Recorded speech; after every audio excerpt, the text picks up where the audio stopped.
사령관이 대제사장 스라야와 부제사장 스바냐와 성전 문지기 세 사람을 사로잡고 또 성 안에서 사람을 사로잡았으니 곧 군사를 거느린 지휘관 한 사람과 또 성중에서 만난 왕의 내시 7명과 군인을 감독하는 군 지휘관의 서기관 하나와 성 안에서 만난 평민 60명이라. 사령관 느부사라다는 그들을 사로잡아 라블라에 있는 바벨론 왕에게 나아가매 바벨론의 왕이 하맛 땅 라블라에서 다 쳐 죽였더라. 이와 같이 유다가 사로잡혀 본국에서 떠났더라.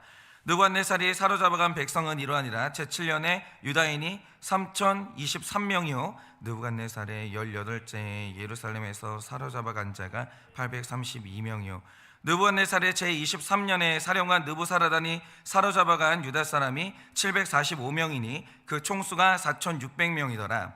유다 왕 여호야긴이 사로잡혀간 지 37년 곧 바벨론의 에월 무르닥 왕의 즉위 원년 12째 달 25째 날 그가 유다의 여호야긴 왕의 머리를 들어주었고 감옥에서 풀어주었더라. 그에게 친절하게 말하고 그의 자리를 그와 함께 바벨론에 있는 왕들의 자리보다 높이고 그 죄수의 의복을 갈아입혔고 그의 평생 동안 항상 왕의 앞에서 먹게 하였으니. 다 같이 읽겠습니다. 그가 날마다 쓸 것을 바벨론의 왕에게서 받는 정량이 있었고 죽는 날까지 곧 종신토록 받았더라. 아멘. 네, 오늘은 제가 설교하는 게 아니고요. 오늘 우리 교회에서 이제 섬기고 계시는 우리 모주신 전사님이 오늘 말씀을 전하실 텐데 뭐 굳이 말하자면 데뷔하는 날입니다. 네, 그래서 오늘 근데 이제 또 공교롭게도 또 예레미야가 굉장히 오랫동안 우리를 위해 수고했는데 오늘 이제 마지막 말씀인데 우리 전사님 나오셔서 말씀 전하실 때 큰 은혜 받으시기 바랍니다.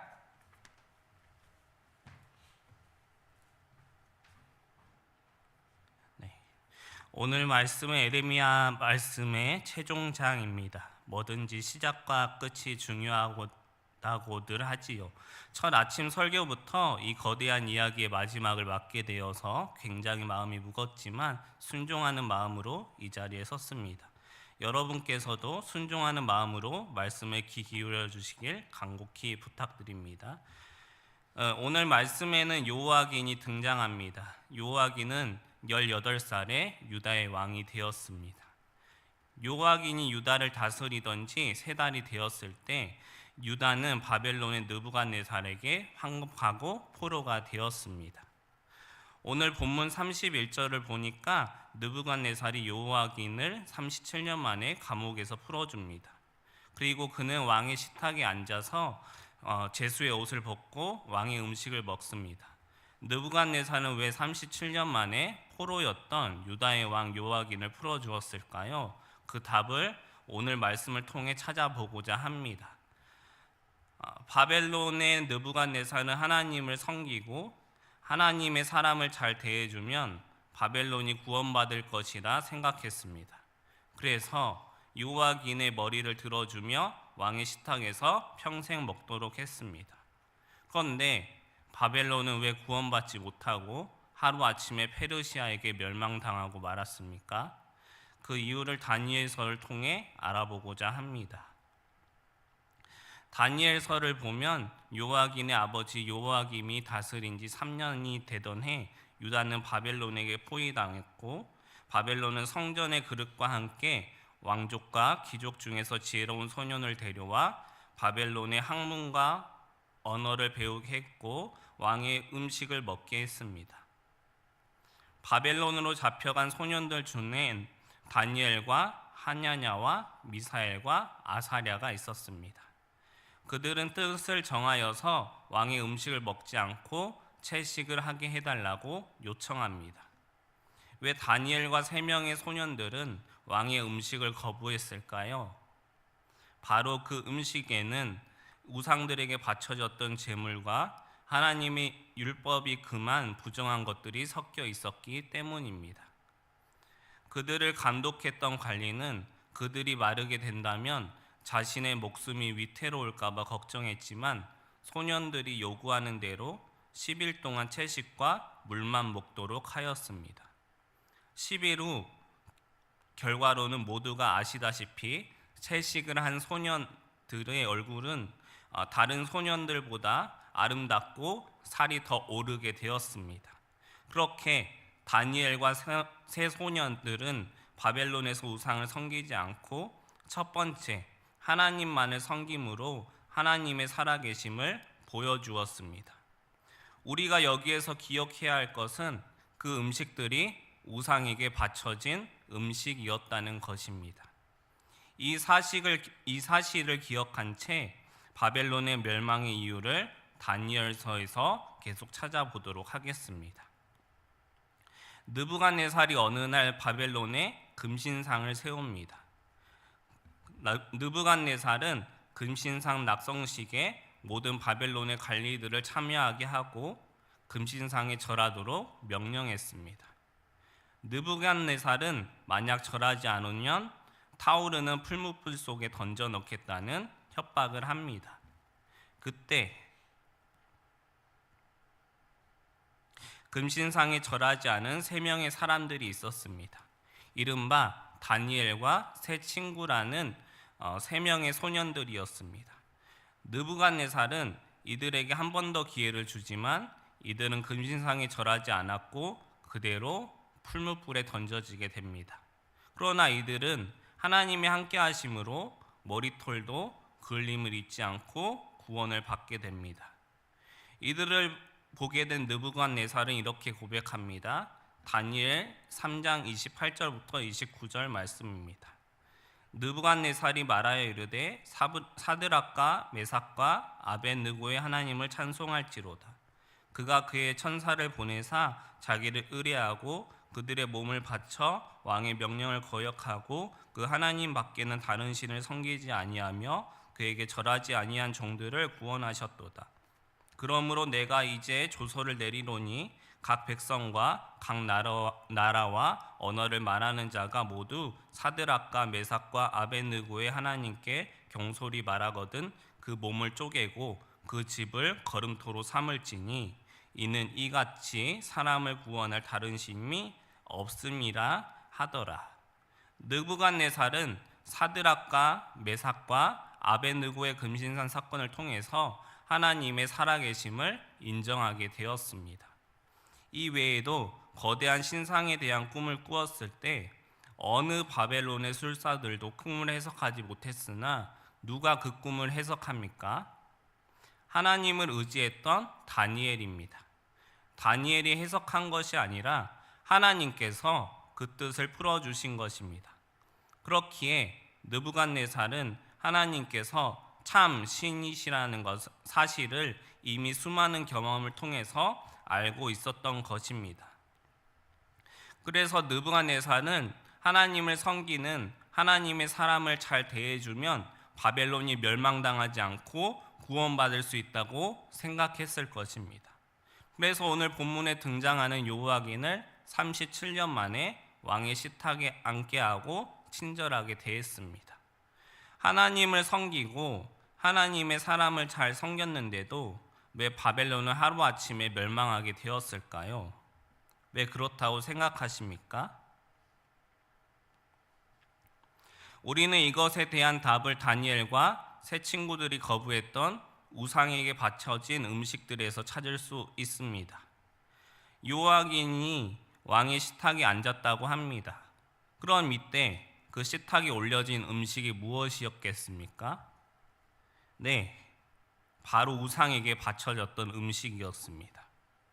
느부갓네살은 하나님을 섬기는 것처럼 하나님께 잘 보이려고 노력했으나 실상은 전혀 우상을 버리지 않았던 것입니다. 참된 회개가 그 안에 바벨론 안에 없었기 때문에 바벨론은 멸망할 수밖에 없었습니다. 여러분 잘 기억하셔야 합니다. 목장이 내 죄를 잘 이야기하고 계십니까? 잘 이야기하고 계시는 분들에게 오늘의 질문을 던지고 싶습니다. 혹시 내 죄를 이야기하는 것이 나의 무용담을 이야기하는 것처럼 하시는 분들은 계시지 않습니까?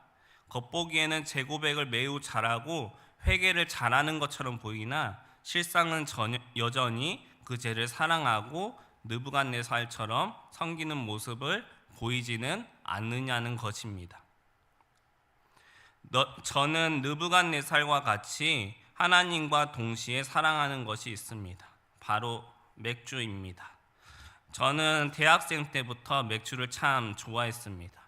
매주 이틀마다 영화를 보면서 아니면 TV 프로그램을 보면서 맥주를 한 캔씩 마셨습니다.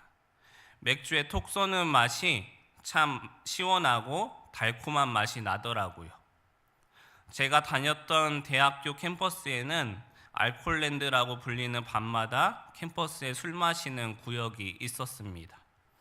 그곳이 기숙사 가는 곳에 있었기 때문에 술을 개짝으로 마시는 학생들을 보면서 교양 없다, 나처럼 마셔야지 교양 있는 것이지 라고 생각하면서 맥주를 한 캔 몰래 들고 기숙사로 들어갔던 기억이 있습니다.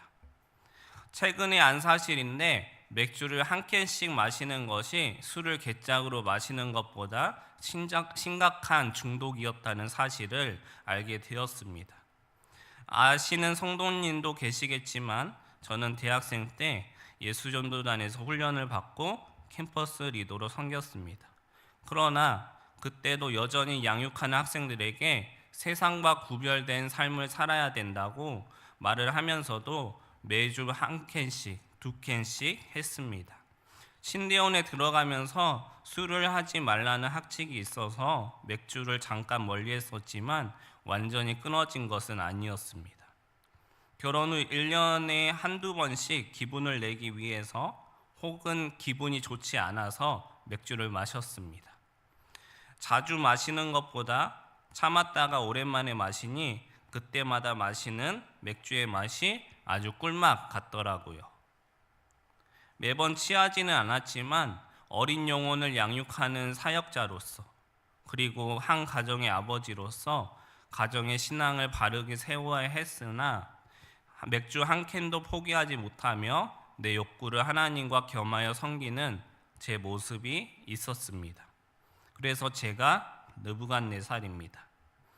이제는 단순히 맥주 한 캔을 끊는 것이 아니라 제 욕구를 하나님과 같은 자리에 놓는 이 죄를 회개하기를 원합니다. 그리고 바벨론처럼 망하는 길에서 나오고자 합니다. 우리가 바벨론처럼 무너지지 않기 위해서는 어떻게 해야 될까요? 오늘 본문 속 요호와긴이 앉았던 식탁은 화려했지만 그 위에는 하나님께서 금하신 우상의 제물이 가득했습니다. 우리도 마찬가지입니다. 겉으로는 예배 자리에 있고 사역의 자리에 있지만 우리가 일상에서 마주하는 삶의 식탁은 어떠합니까? 제가 고백한 맥주는 단순히 음주의 문제를 넘어서 하나님 없이도 나를 위로할 수 있었던 은밀한 위로처였습니다. 여러분에게도 그런 것이 있지는 않습니까? 남들은 모르는 은밀한 취미나 중독, 스트레스를 풀기 위해서 하나님보다 먼저 찾는 세상적인 방법, 이 정도는 괜찮겠지라며 교묘하게 신앙과 섞어 놓는 세상의 가치관. 바벨론이 망한 이유는 하나님을 몰라서가 아닙니다. 하나님을 알면서도 우상의 음식을 치우지 않았기 때문입니다. 지금 이 시간 성령님께서 여러분의 마음속에 떠오르게 하시는 그 섞인 것이 무엇인지 직면하시기 바랍니다. 우리는 목장에서 재고백을 할 때 마치 과거의 무용담을 늘어놓듯 말할 때가 있습니다. 내가 예전에 이런 죄도 지었었지라며 말은 하지만 정작 그 죄와 결별한 마음은 없는 느부갓네살의 모습이 있을 수 있습니다. 진정한 회개는 죄를 설명하는 것이 아니라 죄를 슬퍼하는 것입니다. 요호와긴이 제수의 옷을 벗었을 때 그는 단순히 옷만 갈아입은 것이 아니라 과거의 수치를 단절해야 했습니다. 오늘 여러분의 고백이 여러분의 의로움을 드러내는 도구가 되지 않아야 합니다. 여러분, 예레미야서의 마지막은 우리에게 두 가지를 보여줍니다. 바벨론은 화려한 식탁을 가졌으나 하루아침에 망했고 다니엘은 초라한 채소 식탁을 가졌으나 승리했습니다. 저는 오늘 이 자리에 계신 여러분과 저 자신이 하나님과 세상을 동시에 섬기는 위험한 줄타기를 끝내기를 소망합니다. 오늘 이 시간 성령님께서 여러분의 마음속에 떠오르게 하시는 그 섞인 것이 무엇입니까? 그 우상을 내려놓고 하나님께 나아갑시다. 기도하고 말씀을 마무리하도록 하겠습니다. 역사의 주관자이신 하나님 아버지, 오늘 말씀을 통해 화려한 바벨론은 무너져도 하나님의 뜻을 품은 자들은 승리함을 깨닫습니다. 주님, 이 시간 저의 이중적인 모습을 회개합니다. 느부갓네살처럼 겉으로는 하나님을 섬긴다 하면서도 뒤로는 나의 은밀한 위로처와 세상의 우상을 버리지 못했음을 고백합니다. 죄를 끌어내지 않고 합리화하면서 즐겼던 저의 연약함을 용서하여 주시옵소서. 이제 다니엘처럼 뜻을 전하길 원합니다. 하나님께서 금하신 세상의 화려한 식탁을 거절하고 비록 초라해 보일지라도 거룩한 순결을 택하는 믿음을 주시옵소서. 내 안에 섞여 있는 세상의 가치관을 성령의 불로 태워주시고 오직 하나님 한 분만으로 만족하는 신령 되게 하여 주시옵소서. 이제 하루를 시작합니다. 남은 한 주간의 마지막 하루 하나님께서 함께하여 주시옵소서. 우리를 죄의 감옥에서 건져내사 참된 생명의 식탁으로 초대해 주신 예수 그리스도의 이름으로 기도합니다. 아멘. 지금은 우리 주 예수 그리스도의 은혜와 하나님 아버지의 그 크신 사랑과 성령님의 위로하시고 교통하여 주시는 그 역사하심이 우리의 식탁 가운데 섞여 있는 우상의 재물들을 이제는 모두 다 걷어내고 오직 하나님 앞에 순결한 신앙인으로 서기를 원하는 사랑하는 모든 주의 종들의 머리 위에 지금으로부터 영원 무궁토록 함께 있을지어다. 아멘.